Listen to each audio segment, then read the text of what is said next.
This week, as I mentioned in the mailing, I wanted to take some questions from any of you based on any of the things that I may have been mentioning during on the Dhamma talks in the retreat. And a couple of you have sent in some questions by email.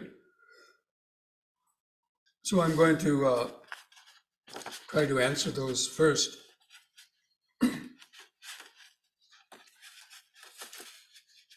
So this first question is about the walking meditation. So this person is saying, when doing the walking meditation, I realized I can synchronize the rhythm of my breathing with the movement of the feet. The left foot synchronizes with the in-breath, and the right foot synchronizes with the out-breath. Is it okay, since I am concentrating on two things, not just walking?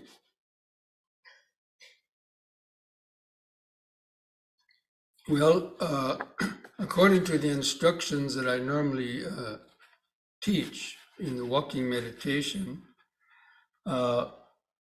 we try to coordinate the steps with the breathing because it helps you to stay concentrated more, and it also helps to bring a kind of a coordination or a harmony into the body and the mind. But in the instructions I usually give, on the in-breath with either foot, let's say, the left foot, you lift up the left foot as you're breathing in, and you swing the lower leg forward, all on one in-breath, if you can manage that. And then on the out-breath, you lower the same foot to the floor. So on the out-breath, the foot is still up in the air. You swung the foot forward on the in-breath. You try to make a little pause, and then you touch the heel on the floor, and then press the ball of the feet and the toes on the floor, and shifting the body forward, all on an out-breath. Now, this presupposes that you're able to take some longer breaths. Now, if you have a very short breath where you don't have a good balance, then you may find it a little difficult because you're staying on one foot for 1 or 2 seconds, and some people are not used to that, so they tend to put the foot down too fast. But ideally, in order to make a really nice, mindful and slow movement, on the in-breath, you lift the foot up, swing the foot forward, and then on the out-breath, you press the foot to the floor and move the upper body forward, getting ready for the next step with the other foot. So and then the right foot you lift up on an in-breath, swing it forward. And the same right foot, you lower it down on the out-breath and feel the upper body moving forward. Now that creates a nice ideal speed for the walking. And the purpose of that is to try to see that to observe the intention in the mind, and as you're lifting up the foot, and then have a brief little pause, and swing the foot forward, and then a brief pause before you put the foot down, so that you see that the lifting movement is one thing, the swinging forward movement is another, the lowering the foot movement to the floor is another, and the shifting of the upper body forward is another. So you try to do those with distinct, creating a distinct kind of separation in them. It's a very deliberate practice. but it's to sharpen the awareness. It's all about sharpening the awareness, not so much concentration, but sharpening the awareness. And so, yeah, two things you are sort of, the movement of the foot is the primary one, but as you're breathing in, naturally, you will feel the breathing. And so you're feeling both of them at the same time, but the primary focus is to feel the distinct lifting movement, lifting the foot off the floor, then just a fraction of a second, and then the swinging movement. You know, the knee is like a hinge. So the lower leg is on a hinge and the lower leg swings forward, getting ready for and then the out breath. The foot lowers to the floor, and the upper body swings, moves forward. So the idea is to see the impermanence. So the walking process is, you see how it's just a series of separate movements of lifting, swinging, lowering, pressing, and shifting forward. So this gives the understanding of impermanence. How, you know, it's not just we're walking, or it's not just one movement, but it's made up of separate movements, which is the focus of vipassana meditation also, you know, when we're breathing. So, and to be able to notice both of those, you know, this idea that concentration, you have to focus on one object, that's a very limited idea about concentration. Concentration means the awareness is grounded in the present moment. It doesn't have to be limited to one object. It means the mind's in the present moment, and it can notice anything occurring within that moment. It has a more, you know, it's more centered. So therefore, there's no, especially if you're practicing vipassana meditation, it's better to have that more expanded awareness rather than trying to focus in on one tiny little point. Although one can do that in the beginning, but later on, it's just you know, keeping the mind in the present moment. That's the main thing. But in the present moment, you clearly see the lifting, swinging, placing, the shifting forward, and that keeps repeating.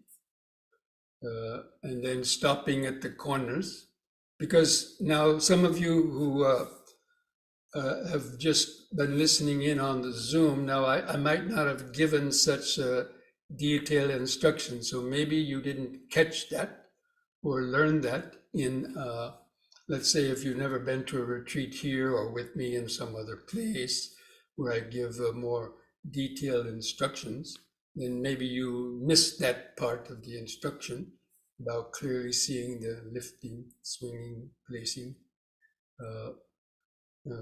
of the foot and using the breath on the lifting movements, swinging on the in-breath, out-breath, lowering, pressing movement to the floor.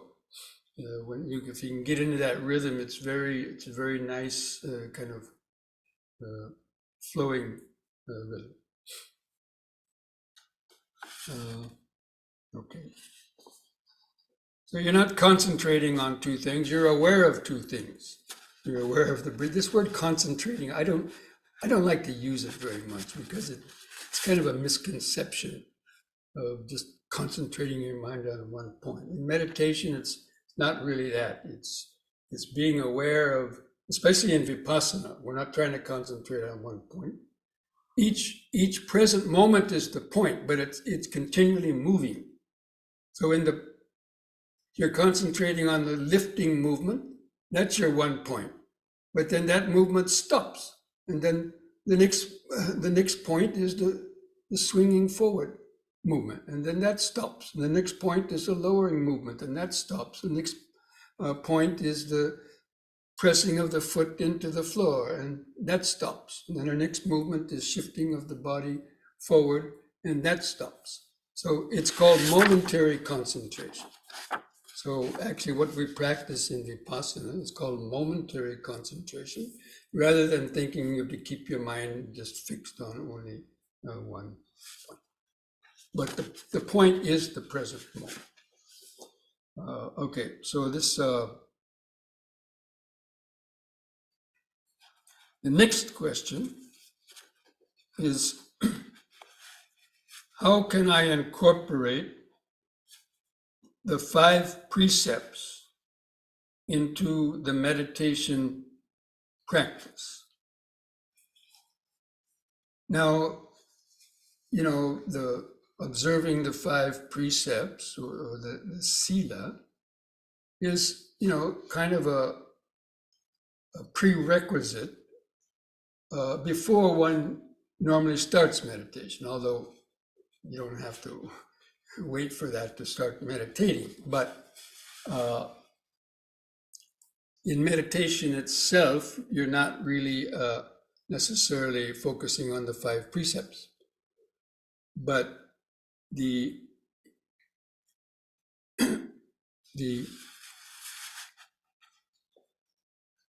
you're mindful of the urges to break a precept. So, in meditation, it helps us, the meditation helps you to observe the urges in your daily life. So while you're meditating, you're not really probably breaking any precepts, right? You're sitting still in a quiet place, and you're developing mindfulness and concentration. But of course, you can reflect in your meditation, you can reflect on the kinds of suffering that was brought to you because of having broken the precepts in the past. But when in actual meditation, but practicing the precepts in the daily life helps to minimize the mental distractions and the guilt, worry, remorse, and fear, the hindrances that come up when you do meditate. So in that way, that's how you incorporate, the 5 precepts into the meditation, as, it's a necessary requisite, in order to be able to gain concentration.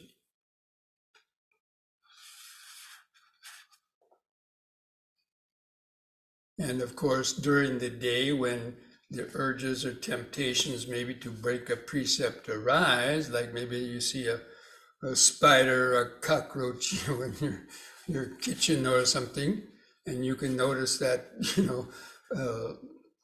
tendency to maybe want to get rid of it, or even to kill it, flush it down the sink or something, you remember, oh yes, I don't want to, kill it, maybe try to catch it and put it outside.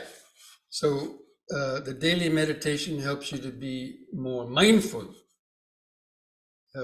when these urges to break a precept arise. And if you don't have daily meditation, then you may not be able to catch yourself or the reaction soon enough. Maybe not killing is something for habit, but let's say just using some bad speech or useless speech or some other, some urge that comes up, you can notice that, an urge to want to maybe tell a fib or tell a lie or, any number of other things.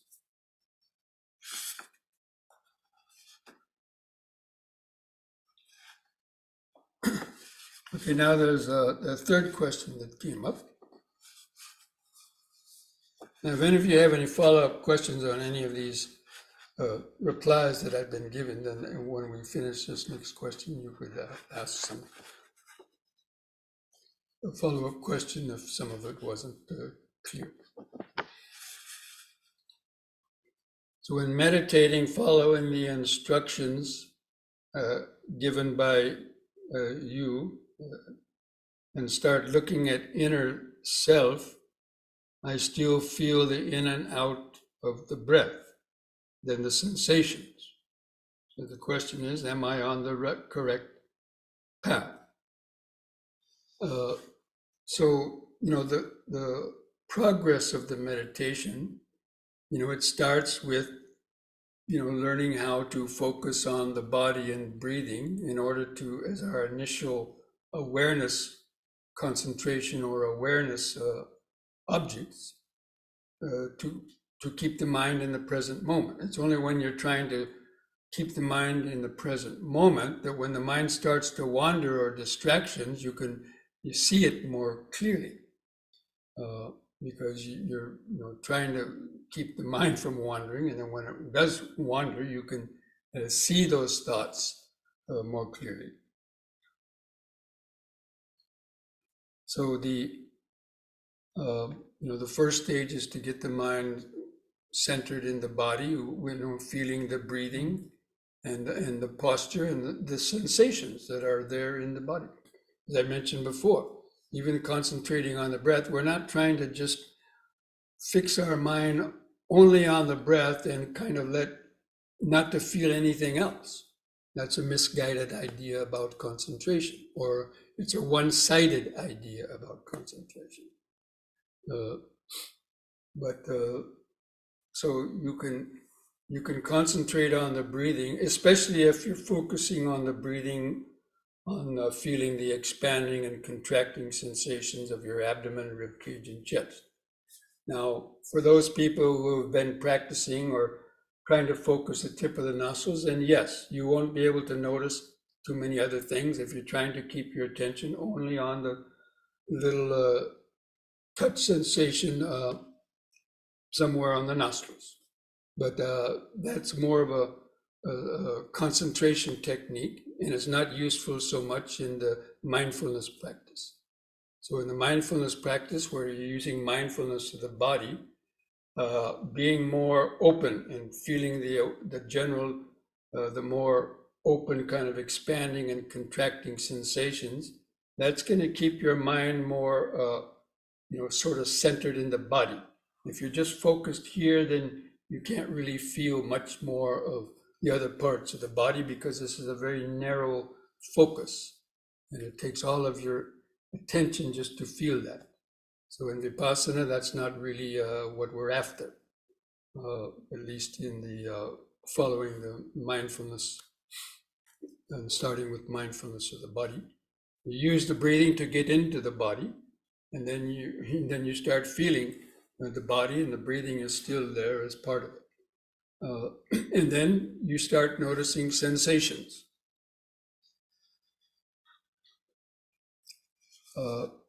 And our whole life is the breathing body. You can't get away from it. Every cell of your body is connected to the nervous system, and that's where you live. Your mind is also connected to every cell in the body, is connected to the nervous system, and the mind can feel anything that moves anywhere in the body. It's going to trigger off, the body sense, and create a vibration. So you can feel something in your toe, you can feel something on your earlobe, you can feel something, and things going on. There's always hundreds and thousands of sensations. Now, the reason why we normally can't feel them is because, for one thing, our mind is not focused in the body, and it's focused outside primarily. Or if you're trying to focus in the body, you still have hindrances, like you're in and out of drowsiness, or you're being distracted by pains and sounds and thoughts, then you may not feel so many other sensations in the body. But when the mind gets more concentrated, that means when the mind has come to rest in the present moment, then it really gets connected like a mirror. It gets connected to the nervous system, and you can feel virtually sensations all over the body, because the mind is not moving. The mind is still, and it becomes like a calm lake, the surface of a calm, placid pond or a lake, which reflects anything that comes into the range of the lake. It reflects that. If you're looking in the water and a bird flies overhead, you see that, the reflection of the bird flying across the water, or the clouds, and in so many other things. So the same way, when the mind gets grounded and centered in the body, anything that moves within the range of the senses, it can notice it, but it's not a distracted kind of thing. Because the mind is centered and grounded. And so you can see how the object just, it comes and goes. And then something else comes and goes. And something else comes and goes. The mind is not coming and going. Objects are coming and going. The mind is grounded in the present moment. And that is the way that you effectively practice vipassana. To observe the moment-to-moment coming and going of various sensory stimulations and the mind's reactions to them, or the five aggregates. So, I mean, that's the right track, especially if you're practicing, if you want to consider yourself to be practicing the four foundations of mindfulness, which would include gradually developing the factors of enlightenment and the vipassana type of awareness. Okay, so I hope I was able to adequately answer your questions. So any of those who asked those questions, if you still have some questions about it, you could ask, or anybody else who might have a question about that, or it could be even another question. Let me see, there's something on the chat box. Let me look in there and see if that's a question. No, it's not really a question. It's just wishing everybody a Happy New Year. So, okay. Will anybody have any questions? If you can just unmute yourself and ask a question if you like. I don't have my tech assistant here to scan for yellow hands.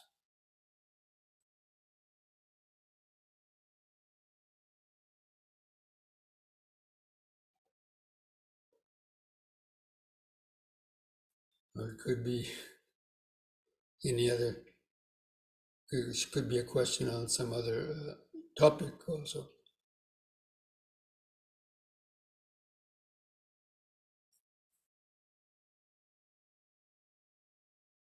Okay, here's a question from Joe. Could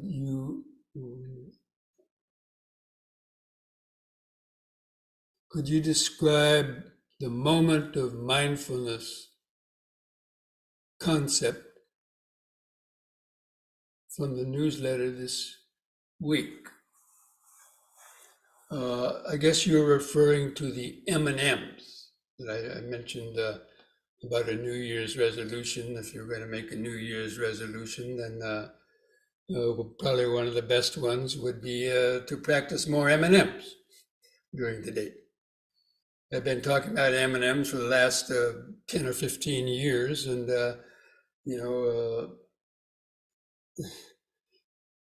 but still, people, when I ask them if you're practicing, once in a while, once or twice a day, well, it's not really enough. So anyway, so to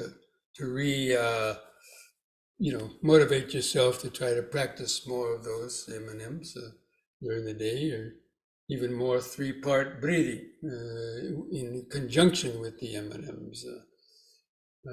So those would be very, very valuable. So anyway, the moment of mindfulness, if you haven't heard, it's a training where you stop yourself once an hour and let go of what you are doing, the future, and bring your mind to the present moment of the body. And you feel your feet grounded to the floor. If you're sitting in a chair, just come back and just remind yourself of sitting, standing, and take a couple of deep, slow breaths. And just try to keep your mind in the present moment without thinking about the future or getting distracted in other ways. And just try to touch base with that kind of the body just being in the present moment, sitting, breathing, standing, and breathing. So that's actually called a minute of mindfulness. You try to do that for a minute. But a moment of mindfulness is what I'm talking about, a mind moment. So, in the meditation, a moment of what I call a mind moment, from moment to moment, you're mindful. So let's say you heard that sound, okay, you're aware of hearing, it arose and vanished. Then you hear another sound. Or the example I normally give is listening to each syllable. So each of those syllables arises and vanishes. Each is a moment of mindfulness. Each arose and passed away. Mo arose and passed away. M arise and pass away. Mind arose and passed away. Fullness. Each alteration of the voice pattern or each alteration of a sound is a different moment. It's a different moment of hearing. These are changing all the time. So moment to moment mindfulness is trying to keep up with the moment to moment flow of objects coming through our senses or our mind. A moment of hearing, a moment of thinking about what you heard, another moment of hearing, a moment of feeling a itch on your head, a moment of noticing a thought. That's called momentary concentration. And that's the kind of mindfulness that we use when practicing Vipassana. Because that's seeing reality as it is. That our mind is made up of just these moments of hearing, seeing, tasting, smelling, touching, and thinking that are occurring millions of times in the blink of an eye. That's why we don't see it like that.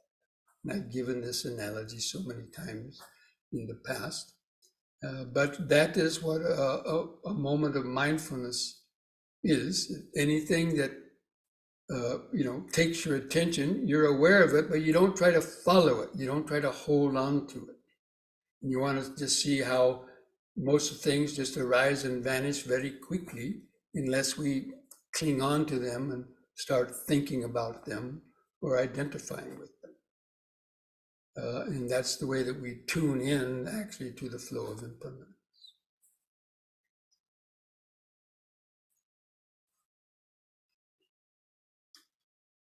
Let's see, somebody I mentioned here about the app called Mindfulness Bell. Yes, there's apps that, or you could just program your phone to do certain beeps when you want to. But yeah, it's the same thing. It's a reminder. So when you hear that bell, you stop whatever you were rushing toward and you stop and, come back to the present moment. All right.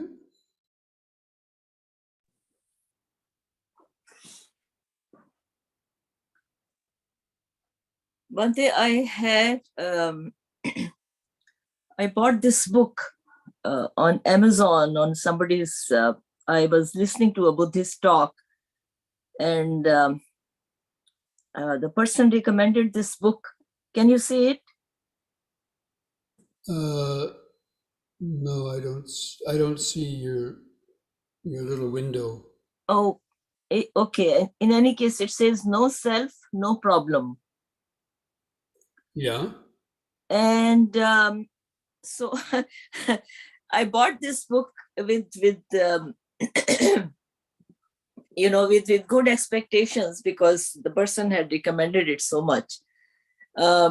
But all it talks about is, I was quite disappointed when I read this book. I didn't really read it fully. I just read, the first few pages, and then maybe the little bit in the middle and little bit in the end.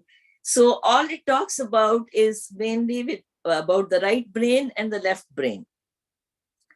So it doesn't really, although it says um, how neuropsychology is catching up to Buddhism, but it didn't really serve the purpose that I was looking for. You know, the title is very impressive. It says "No Self, No Problem," which is, you know, you have talked about many times. And so I just wanted to wanted to show you this book and say that it was pretty disappointing, because it's only talking about the right brain and the left brain. What does the right brain do? What does the left brain do? Well, you know, that can be interesting for people who, you know, are, you know, scientifically oriented. But the main Right. thing is that, you know, the title is right. No self, no problem. It's our self that creates most of the problems Absolutely. because of Yes. its attachments and habits that its cravings and aversions. So that's why the, you know, the Buddhist teaching is when you realize no self, that is liberation, you know. Yes. So, Yes. you know, it's just Yes. ways of explaining it. So, Right. Right. yeah. Yeah. So, you know, I thought it'll talk more about in that sense that, you know, how the concept of self creates problems for us. And Actually, a better book probably to read is Bhante Punaji's book about the no self. What's the title of that book up there? There's one in the window. Bhante Punaji, Madhavella Punaji wrote a good book on the self. The cover, yeah. What is it? Yeah. Letting go of self, yeah. letting go of By self. Bhante Punaji, yeah. I That's see. a good book to get. Yeah. Yeah. Yeah. Because he also weaves a lot of Western psychology into his teaching, but in a very, you know, a good way to skillful way. Uh-huh. Okay, okay, friends. Any last little questions? Otherwise, we'll go on and get ready to have our meditation practice. I think there might be one more question, Bhante. I can't see everybody there because my window only shows 4 or 5 people. Okay, here's a chat. Okay. In the chat, yeah, that's what Yeah, I I meant. see it. I see it. When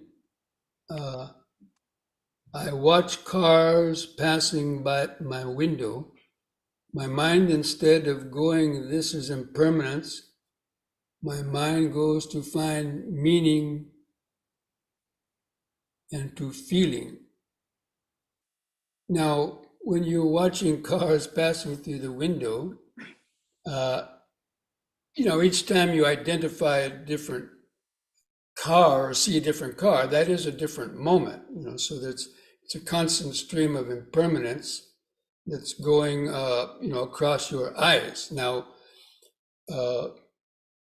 you can see the perception. You might identify the mind is trying to identify the kind of cars that are going through or feelings. But so there's a lot going on whenever we're seeing anything. You can notice there's a lot of different effects that occur. So, you know, and when you're seeing impermanence, this is impermanence. I mean, you don't have to tell you things are impermanent. It's just try to see how quickly things are just passing through the eyes and how the mind tries to hold on to particular ones. Let's say your favorite car went by, and then you might start to think, oh, that, you know, I like that color, you know. So then the mind is holding on to that. But otherwise, when it's not, you know, there's just a, you know, a constant changing images are going through the mind. So we try to observe our reactions of the mind clinging on to any objects, even listening to a lot of sounds that might be going around. You know, if you're outside, you can hear all kinds of sounds, and you can do a listening meditation to see how quickly perceptions are trying to identify each of those sounds. There could be, you know, hundreds of them going on in the, you know, in a space of 10 seconds or something. And so it's to see how quickly things are, that our whole world is just made up of these different mind moments of hearing, seeing, tasting, smelling, touching, and thinking that are constantly arising and passing away. And the ones we react to, then our mind builds our world around that. But when it's just allowing things to just come and go continually through the mind without the mind trying to slow it down or the mind trying to identify or react to them, then that is how gradually the sense of self dissolves. Ultimately, that's what we're after, is by observing impermanence and not reacting or clinging to these objects going through the senses, the sense of I starts to fade away, because the sense of self exists in direct relationship to the amount of attention or attachment that we're giving to any of these objects that are going through any of our senses. That's the whole point, is that the perception of impermanence leads to the perception of no self. And it also leads to the perception and the understanding about how suffering arises when you try to hold on to these the objects that are moving through our senses. So that's the way that we have to gradually train our mind, in this mindfulness and vipassana practice, starting with impermanence, because when the mind is in the flow from moment to moment, not clinging, that's when the mind feels a state of liberation, because it's not, struggling against trying to keep or push away anything. It's just things are just moving constantly through the mind, and there's a very kind of expanded space there in the mind, and that's a state of freedom. And that's ultimately what the practice is, aiming at, and to bring the mind to that experience so that you really clearly see the nature of suffering. Okay? Okay, friends, so I think maybe that'd be enough for this evening's discussion, and thank you for all the questions. And so now we're going to take a few minutes break and then come back and do a few yoga stretches to loosen up the joints and to get centered in the body, and have our... Okay, friends, so let's try to sit straight.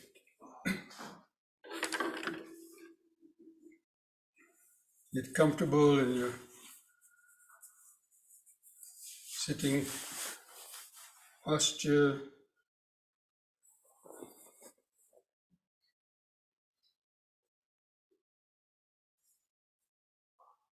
Try to align your spine and the back of your head in a straight line.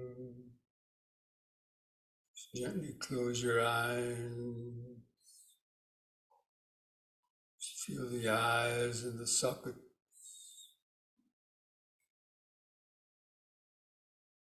Feel the eyelid stretched over the eyeball.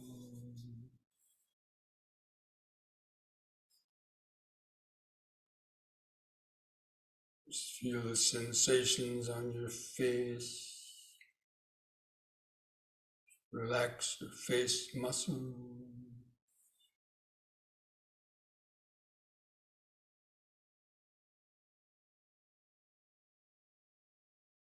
Let's try to feel the outline of the sitting body, the general sense of the head on top, the arms at the side, the buttocks pressing the seat, the legs tucked underneath. Feel the clothing touching the skin.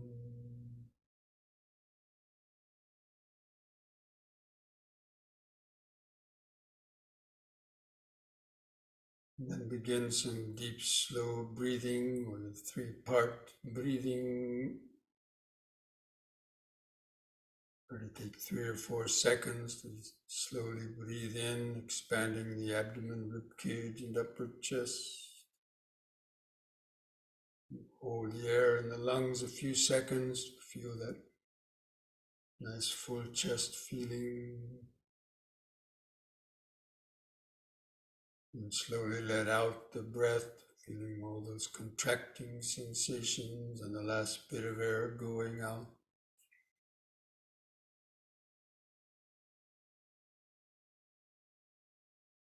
Just take a few more deep, slow breaths like that, cultivating this basic mindfulness. Breathing in, letting go of the past and future.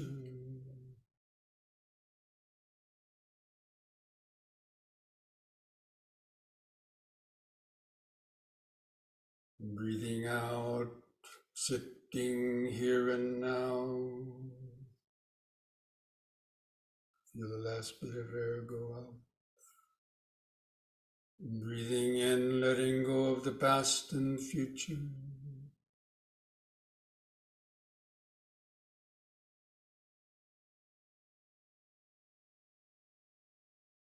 Breathing out, sitting here and now.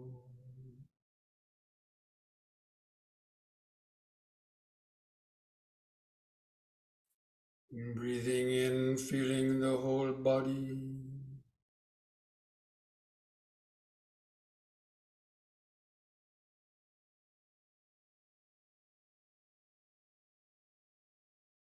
Breathing out, feeling the whole body.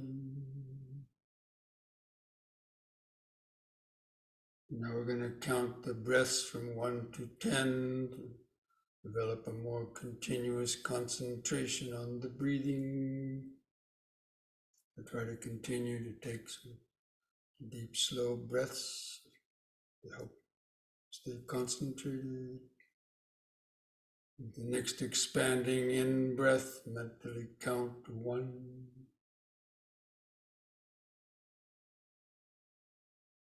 Hold the air in 1 or 2 seconds. With the contracting out breath, also count to 1. Feel the last bit of air go out of the lungs.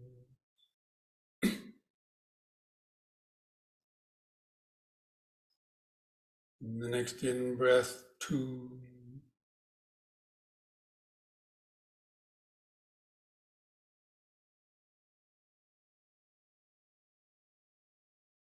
Out breath, 2.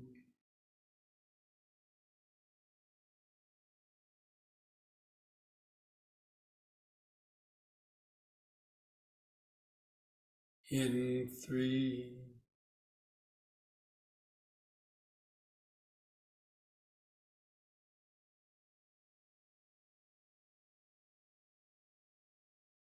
Out 3.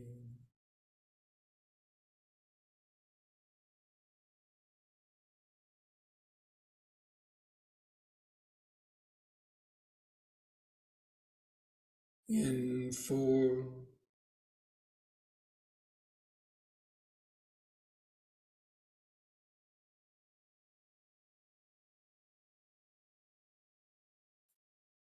Out 4.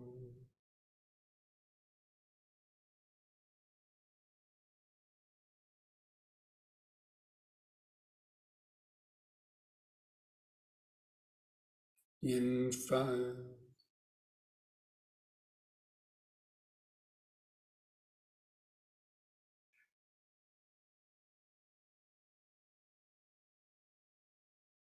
Out 5.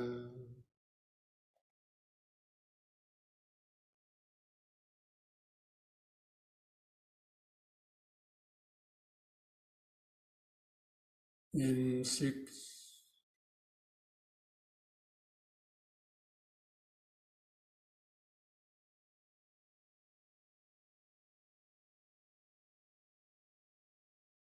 Out 6.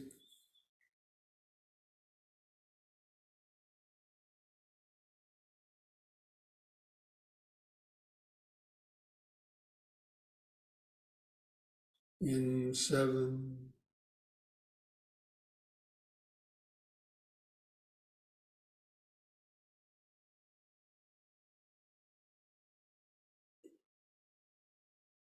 out 7,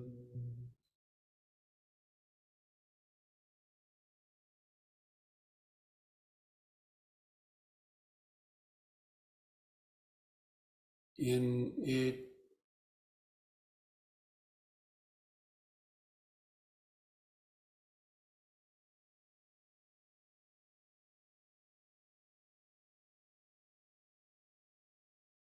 out 8,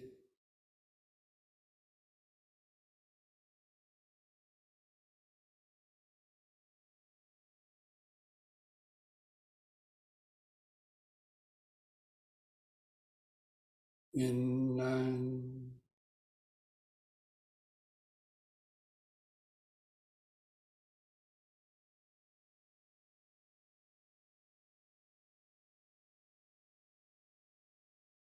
out 9,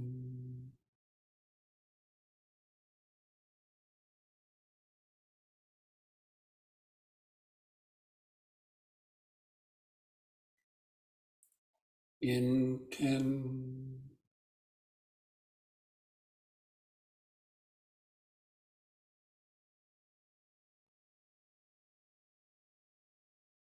out 10. Now discontinue the counting. Let your breathing return to its uncontrolled, shorter, irregular rhythm. Continue to feel it. Follow the movements, expanding and contracting. Try to feel the sensations where the clothing rub against the skin of your stomach, rib cage, your chest. It expands and contracts, making that primary focus of present moment awareness.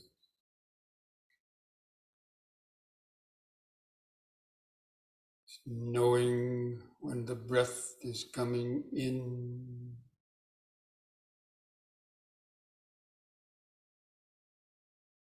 and knowing when the breath is going out. You know it by feeling it, feeling the sensation.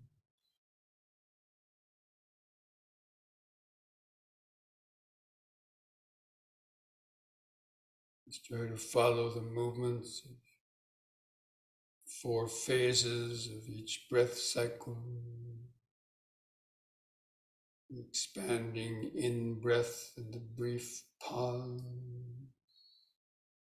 The contracting out breath and the brief pause. It's moment by moment, breath by breath.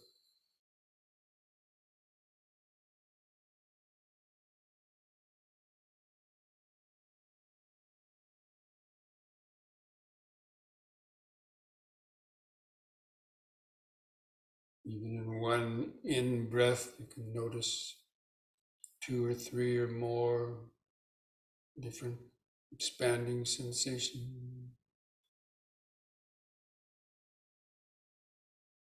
And the contraction of the out-breath also, you can notice 2, 3 or more contracting sensations, one after the other. The process of impermanence.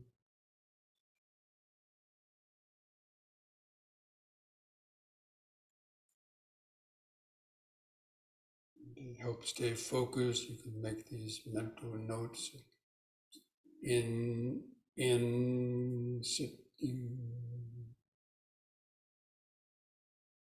out, out, sitting. There's brief pauses between the in and out breaths. Feel the outline of the sitting body.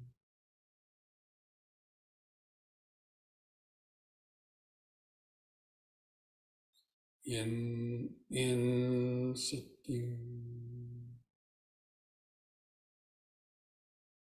out, out, sitting, gradually centering, grounding awareness in the present moment, centered in the body.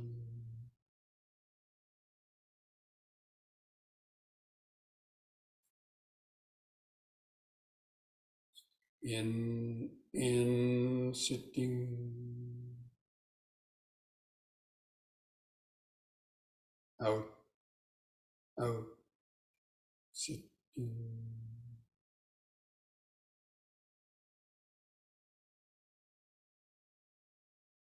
At the same time, be alert for thoughts trying to sneak in.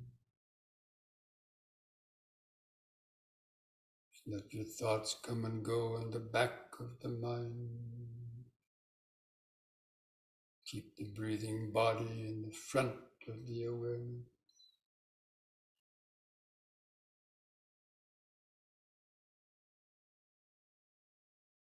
Breath by breath, moment by moment.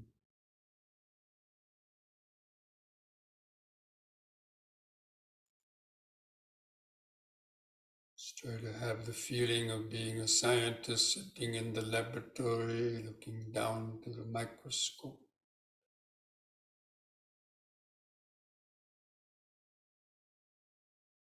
This breathing body is the laboratory for the meditator. Focused awareness is the microscope.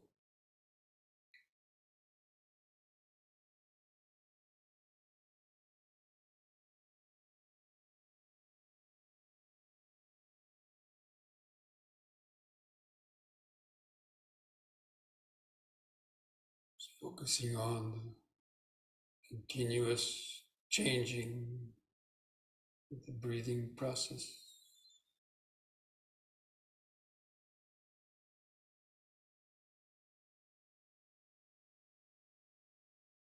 Notice how each breath is different, sometimes longer, sometimes shorter. Sometimes the pauses between the breaths are longer or shorter. It's always changing.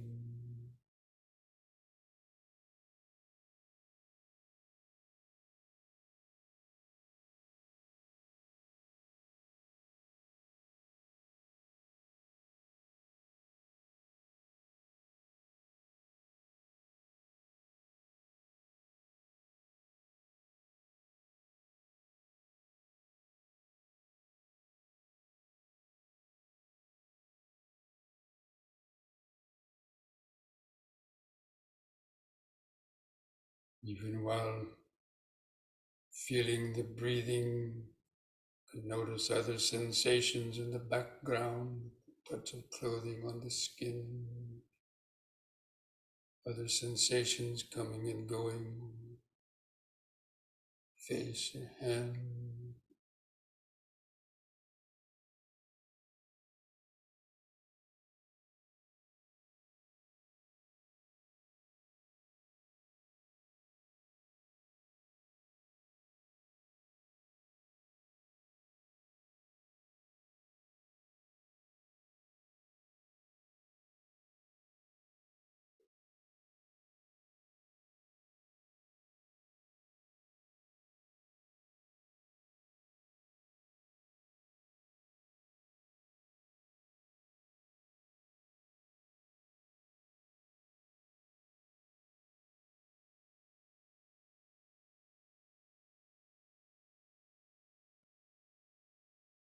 If you still have too many thoughts, you can try counting the breaths again from 1 to 10 by yourself. See if you can count to 10 breaths without the mind getting lost. You get lost in the counting, you start again at 1.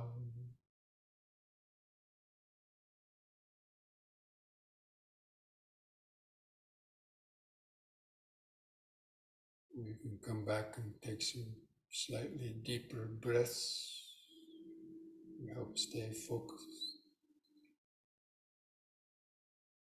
awake in the body.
Get yourself lost in thoughts, recognize it as lost. Take a deep, slow breath, bring the mind back into the body.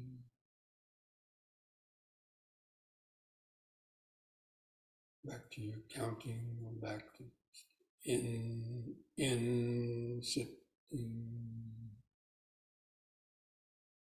out, out, sitting, breath by breath, moment by moment.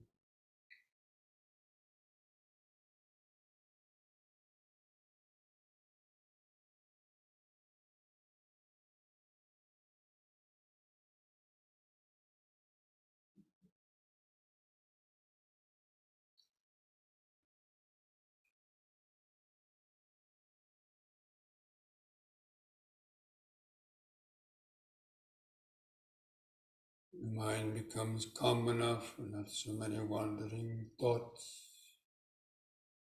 Be alert for more and more other sensations.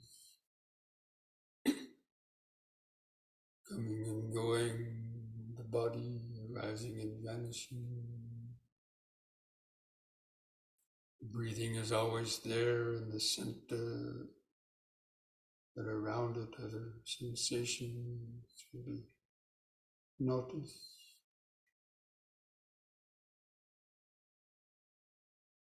Turn up the power of the mental microscope.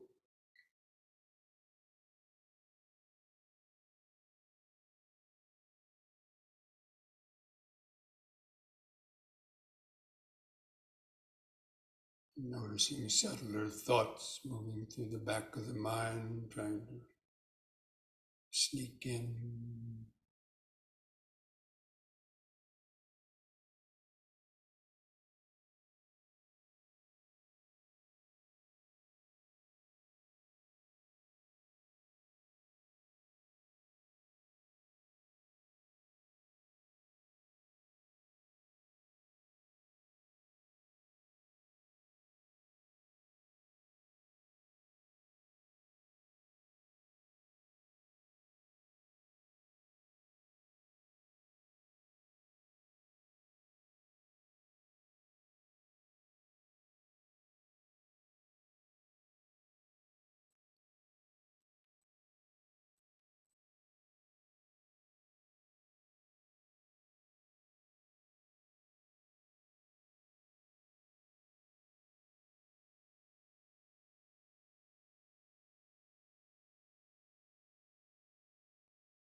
Gradually opening up to the flow of impermanence.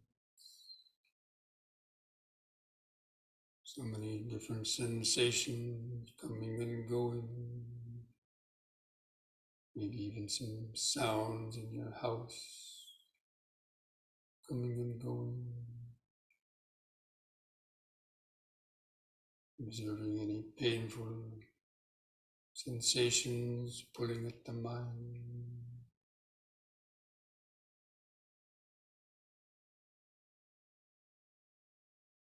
Just maintaining that connection to the breathing.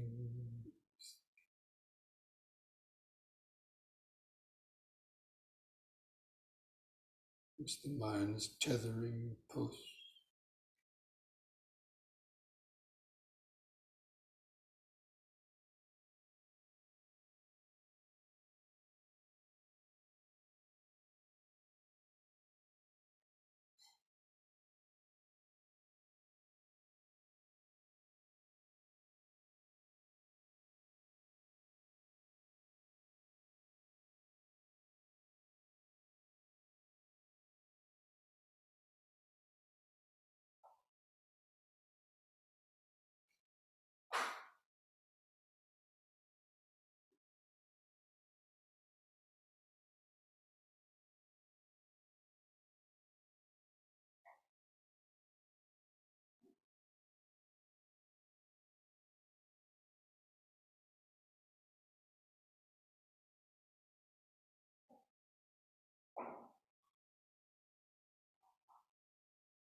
Breathing in, sitting. Breathing out, sitting.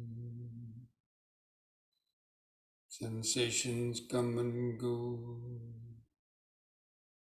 Sounds come and go. Various thoughts, ideas come and go. Pleasure or pain come and go. This is just a continuous flow of impermanent.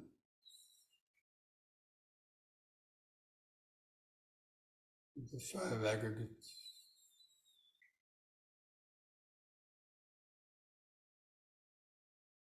Coming and going through this breathing body awareness. Present moment awareness.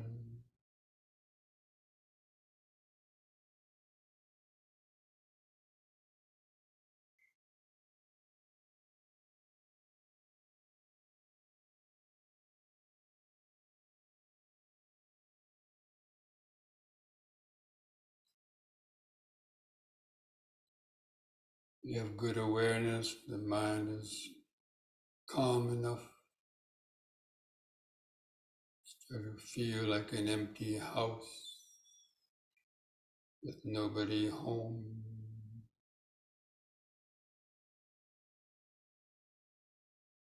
You answer the call, knocking on the doors and windows.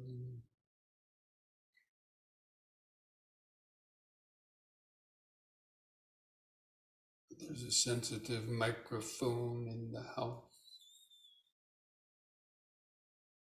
that knows but doesn't know.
What perceptions arise based on that sound vibration?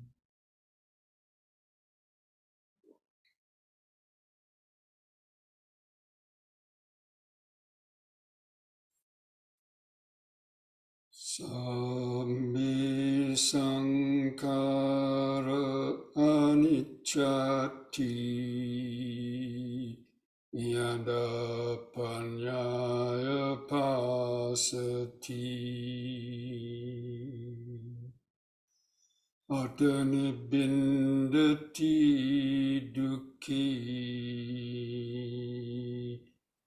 Yesamaggu visuddhiya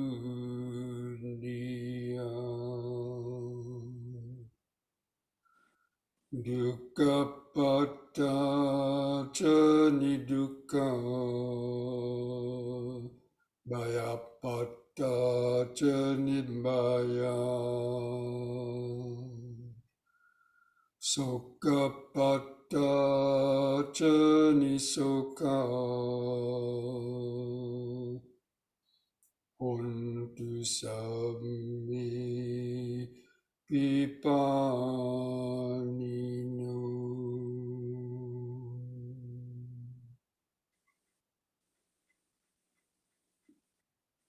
All conditioned things, the five aggregates of this body, mind, and world are impermanent. They arise only to briefly last and then vanish. When one sees this with the eye of wisdom, one becomes disenchanted with suffering. This is the path to freedom. May the suffering be free from suffering. May the fear struck be free from fear. May the grieving be free from grief. In this way may all beings live with mindfulness and wisdom.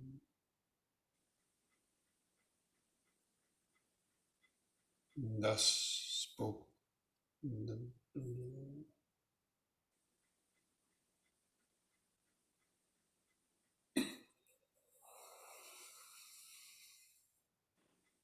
Place your hands at the edge of your knees. Take a deep, slow breath.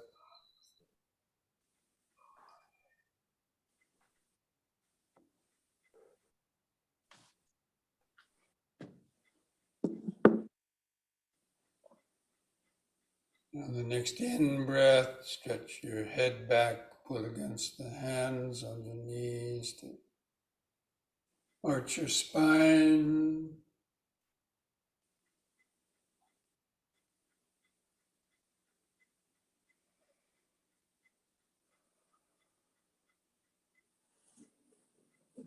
And lift the head up on an in-breath, and on the out-breath, press the chin to the top of the chest. To stretch the neck vertebrae.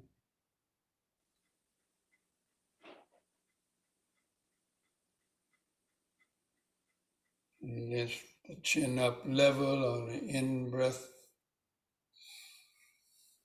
And relax on the out-breath.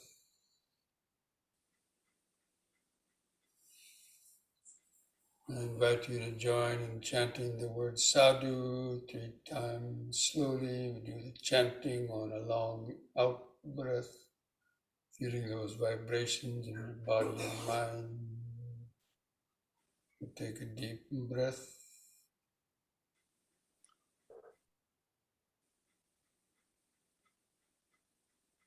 Sadhu.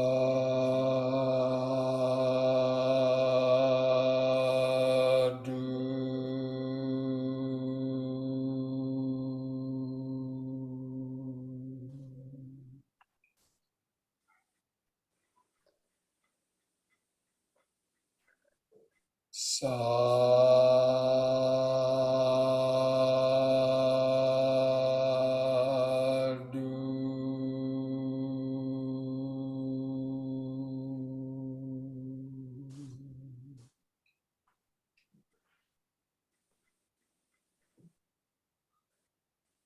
Okay,